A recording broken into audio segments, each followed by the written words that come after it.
Tai čia toks yra įdomus dalykas, iš tikrųjų, ta arogancija ir labai sunku tai pačiam pastebėti. Ir aš esu tikra, kad tikrai mes visi kažkuriais momentais, kažkuriuose situacijose savo gyvenime būnam arogantiški. Ir mes patys to nežinom. Mes ne kažkaip ten labai stipriai ten aš čia geriausias, ne tokiais kažkokiais pasakymais, bet gal sutinki kažkokį žmogų, kuris ten neturi visiškai žinių ir nusišnekėjo, ir tu jau jauti truputį aukščiau.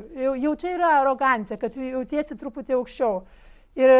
O žmonės, pavyzdžiui, kurie praktikuoja, labai čia dažnas dalykas, žmonės, kurie praktikuoja, tai jau jaučiasi aukščiau už tos, kurie nepraktikuoja. Tai čia labai, labai greitai, čia nuo pat pirmųjų dienų žmonės įgauna šitą dalyką, kad jie yra aukščiau.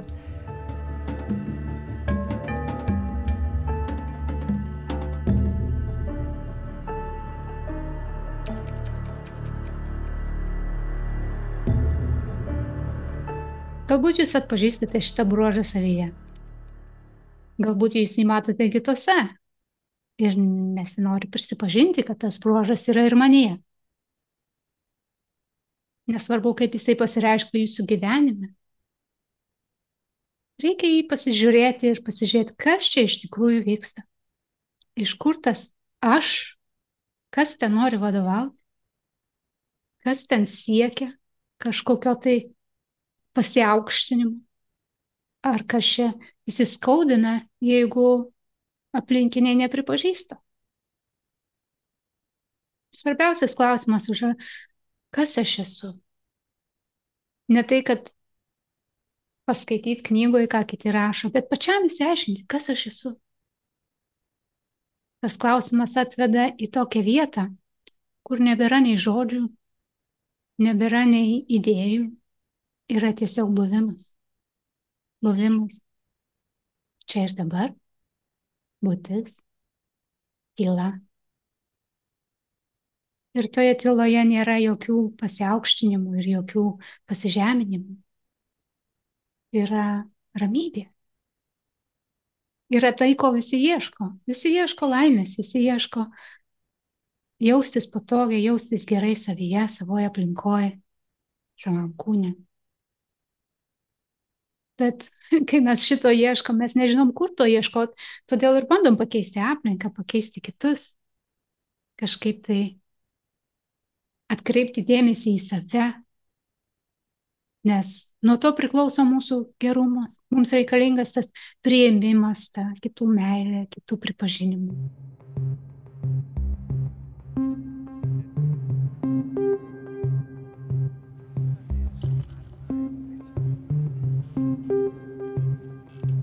Žinot, yra netgi tas, gal kažkoks nemokslinis tyrimas padarytas apie tai, kad turtingų tėvų vaikai dažniausiai irgi yra turtingi. Kodėl?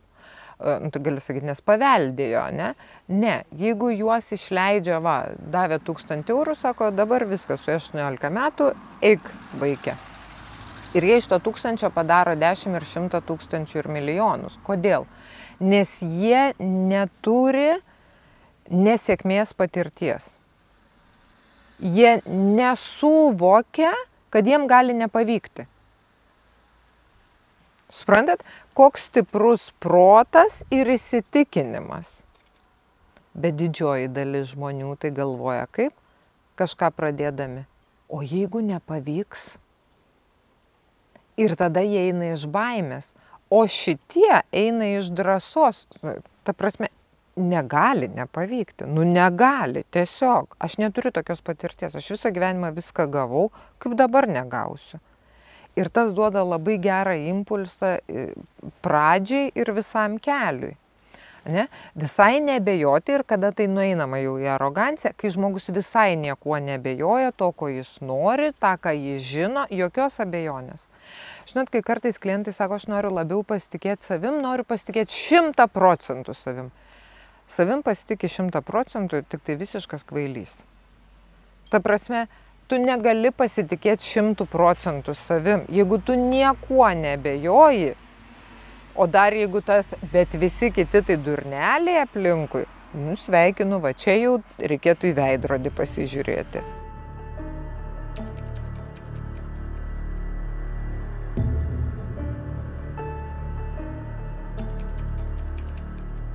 Bet kokioje situacijoje budizme yra tas būdas pažvelgti į vidų, pažiūrėti save. Jeigu aš bendrauju su žmogumi, jeigu ten aš esu kažkokios firmos direktorius ir kaip aš kalbu, pavyzdžiui, su tos firmos valytoja. Pasižiūrėt, gal aš ir pats negalvoju, kad netgi sąmoningai, gal aš negalvoju, kad aš čia aukščiau už ją. Bet mano stovėsena, mano kalbėsena, jau daug net man pačiam, aš net nežinau sąmoningai, kad aš jaučiuosi aukščiau už ją.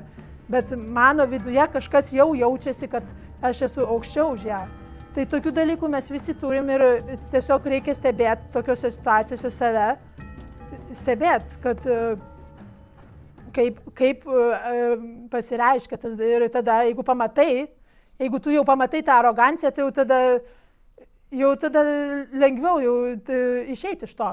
Tiesiog lengviau ir man atrodo užtenka pamatyti ir vėl gal paskiau vėl sugrįši ir pamatysi vėl antrą, trečią kartą, bet jau tas pamatymas jau yra kaip ir išėjimas iš jos. Tu nebūsi vėl, nes nieks nenori būti iš tikrųjų arogantišku, čia nieks nenori, čia nėra, ten gali būti, pavyzdžiui, aš piktas žmogus, net ir dar nieko ar ten kažkoks, bet arogantiškas čia nieks nenori tokiu būti.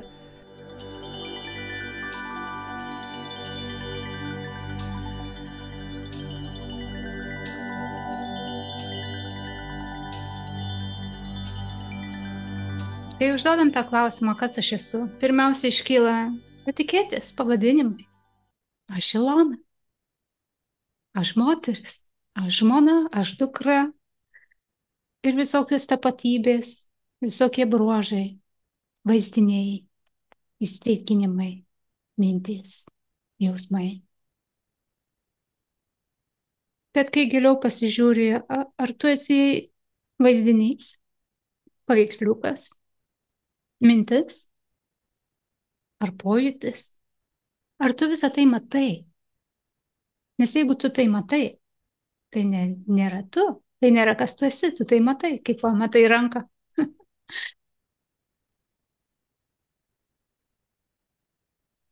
Esmė yra rasti tą vietą viduje, iš kurios tu žiūri į aplinką, iš kurios tu matai ir tuos vaizdinius, ir mintis, ir pojūčius, ir spalvas, ir garsas. Ir toje vietoje jau nebėra etikečių. Tai nėra jokio statuso, jokio pasiekimo, jokio praradimo. Tai yra labai paprastas ir pažįstamas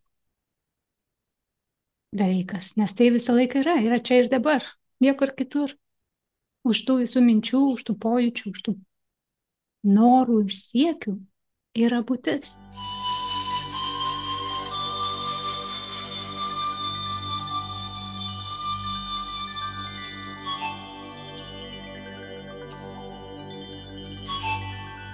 Pačio budizmo pagrindinis mokymas yra nuolankumas. Kad ir nuolankumas visoms gyvoms būtybėms, ne tik žmonėms, bet kam ir vabalui gali nusilenkti ir bet kam yra nuolankumas. Tai kadangi turi tokią budizmas labai aiškę tą kryptį nuolankumo, tai ta arogancija nėra taip lengvai kaip paplitusi, taip daug paplitusi tarp budistų. Bet būna kartais, būna praktikoje, pavyzdžiui, žmonės, kai kurie žmonės, kurie vienuoliai, pavyzdžiui, kurie daug praktikuoja ir tada kažkokiu turi patirčių ir galvoja, kad jau kažką pasiekė ir tada būna, tokių žmonių būna, kai sutinki, kad jauti, kad jisai galvoja, kad jo praktika yra geriau ir jis kažką pasiekė, tai tokių vienuolių galima sutikti, bet vėliau ar anksčiau jie ilgai šitos būsenos neišlaiko, nes vėliau ar anksčiau susiduria su situacija, kai tai sugriūna ir to labiau, kad vis tiek tai yra vienuoliai, kurie praktikuoja, vis tiek praktikuoja nuolankumą ir ta, kad ir kokia ten būtų patirtis ir galvotų, kad jisai galvotų, kad aukščiau už viską, bet vis tiek pamatys, kad tai, kad tai nėra. Tai neišbus, vienuoliai ilgai neišbūna toje arogancijoje, net jeigu ir patyrė kurį laiką.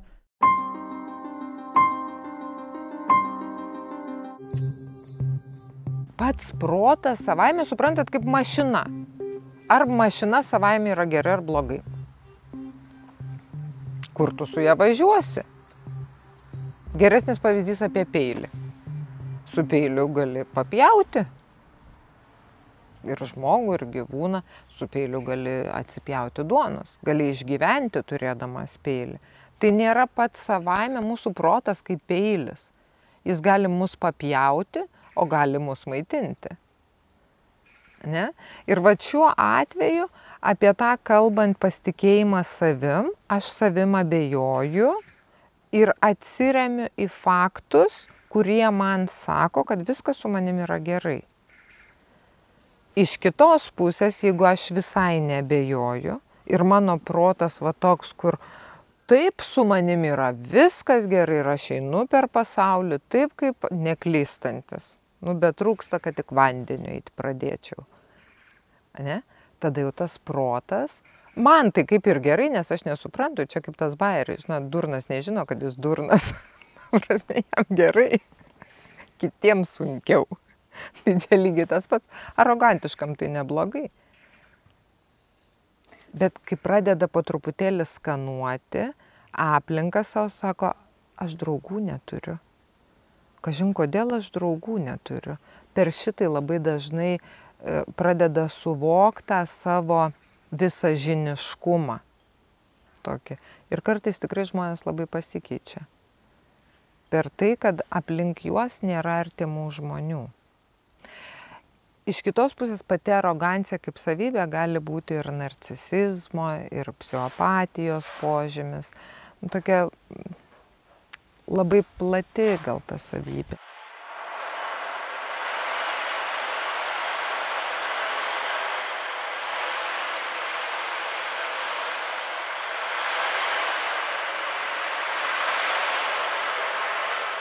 Paprastai galvojam, kad aš esu kūnas, nes tas kūnas yra visą laiką čia. Aš esu kūnas. Bet kūnas yra gamtos dalis. Tai yra sudarytas iš ląstelių, visokių sistemų, smegenys, raumenys, oda. Nei viena iš tų dalių nesi tu. Kūnas yra tai, kuo mes vadiname pojūčiais. Yra pojūčiai.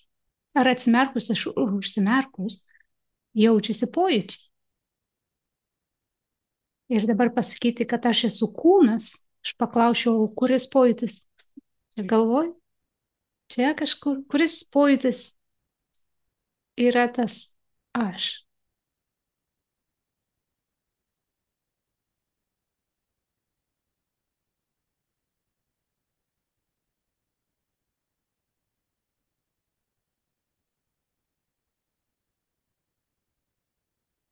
Kai pradedi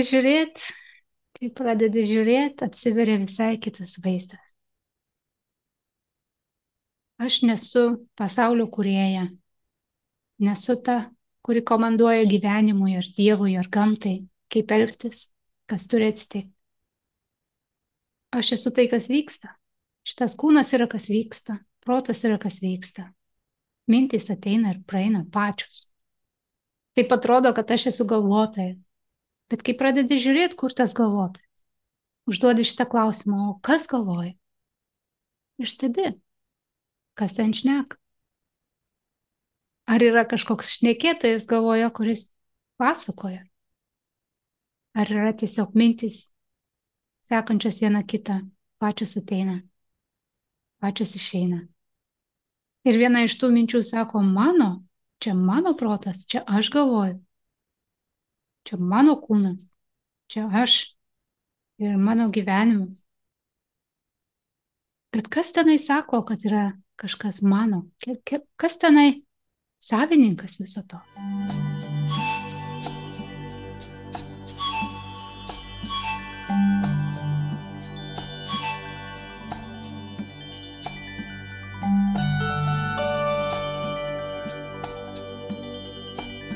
Pavyzdžiui, būna kartais kažkokie tai tampa žmonės mokytojais, vienuoliai taip pat irgi gali mokytis ir turi labai daug pasekėjų. Ir ten visi pasiekėjai, ten vos ne ant rankų nešioja, koks tu nuostabus, koks tu geriausias mokytas. Tai tada tie vienuoliai, nors ir kokie išmintingi jie būtų, kad ir kokios gilios praktikos jie būtų, labai dažnai patikė tuo, kad jie super ten kažkokie išskirtiniai ir jie patikė tuo, ta pastebima arogancija būna. Pas tokius mokytus ir net ir budistus ir vienuolius būna pastebima tokia arogancija.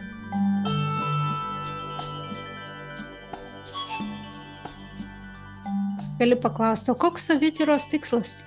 Kam tai reikalinga? Ir jeigu tai nešaukia, jeigu tai nekviečia, tai ir nereikalinga. Nereikia čia aiškintis. Bet jeigu jau tas klausimas gyvas, jeigu jis jau atėjo, jisai nenurims tol, kol nebus atsakyta.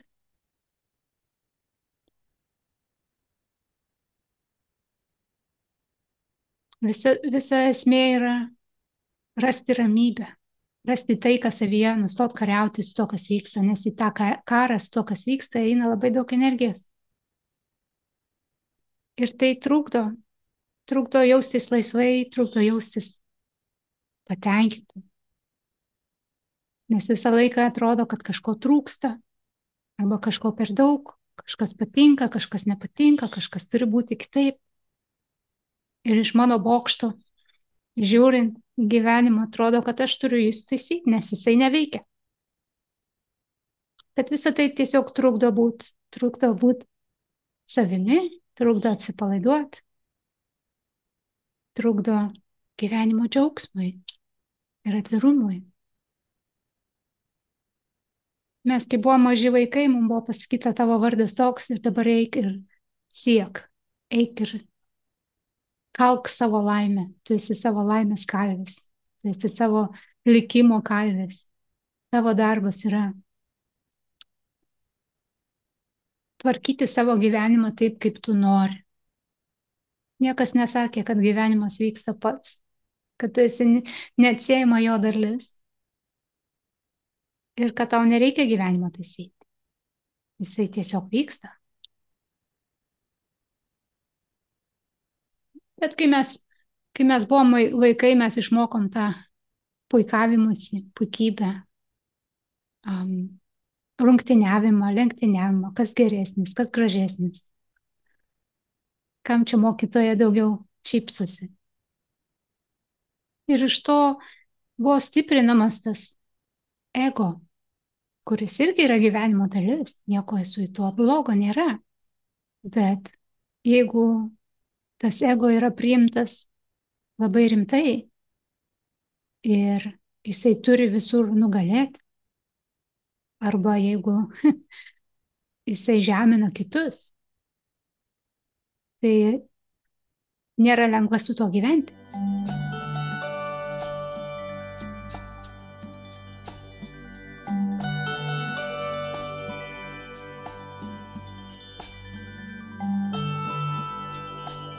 Ta arogancija iš tikrųjų nėra nei blogai, nei gerai. Kaip ir viskas budizme, nėra nei gerai, nei blogai. Nėra, tiesiog tai yra.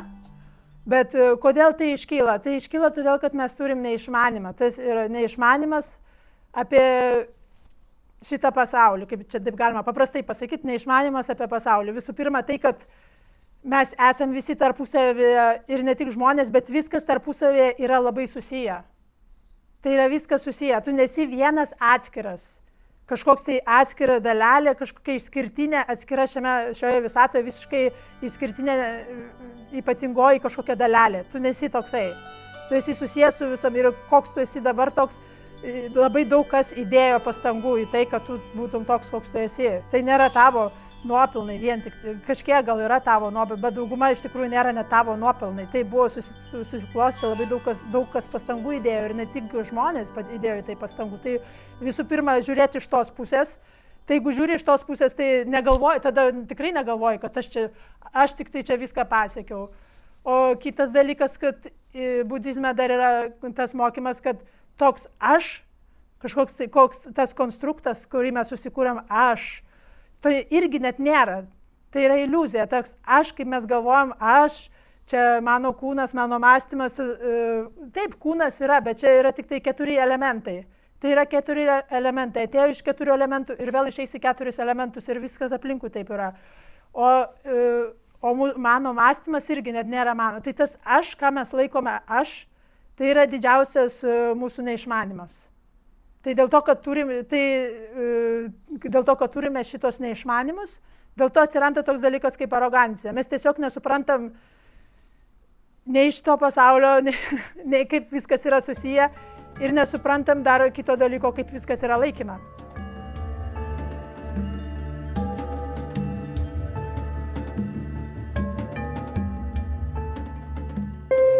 Projektą iš dalies finansuoja Medijų rėmimo fondas.